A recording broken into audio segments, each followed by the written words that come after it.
Welcome to QuickBites, public speaking tips and techniques you can digest in 5 minutes or less. Here's your host, the author of The Captivating Public Speaker, Peter George. This morning when you were brushing your teeth or hair, did you look into the mirror and say to yourself, Casey, I hope you are perfectly average today? Probably not.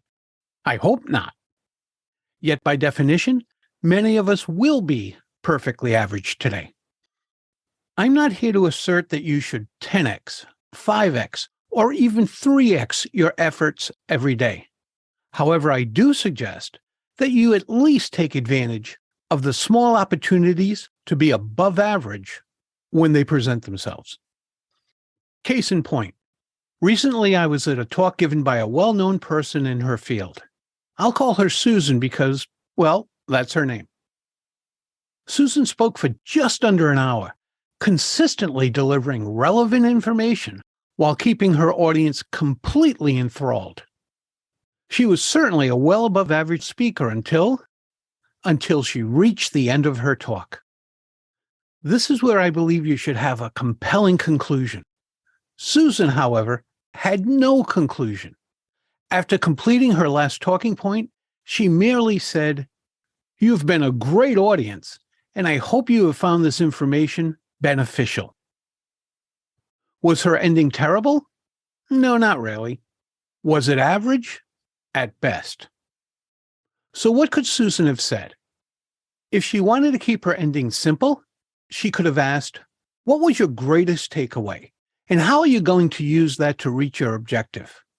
If she wanted to keep the word beneficial in her ending, she could have asked, what did you find most beneficial? And how is it going to make a difference in your work? Is either of these examples an incredibly compelling conclusion? Not necessarily. But these little tweaks would have advanced Susan's ending from average to above average and wouldn't have required much effort. So when determining your talk's conclusion, arguably the most crucial aspect of your talk, please be sure it is not perfectly average. And the same is true for every other aspect of your talk. If you'd like to know more about crafting compelling conclusions, tune into my QuickBites episode titled, appropriately enough, How to Craft Compelling Conclusions. It was released on July 29th, 2021. Thank you for devouring another episode of QuickBites. Be sure to tune in again for more public speaking tips and techniques. And remember to use the link in the show notes to go to Amazon and check out Peter's acclaimed book, The Captivating Public Speaker.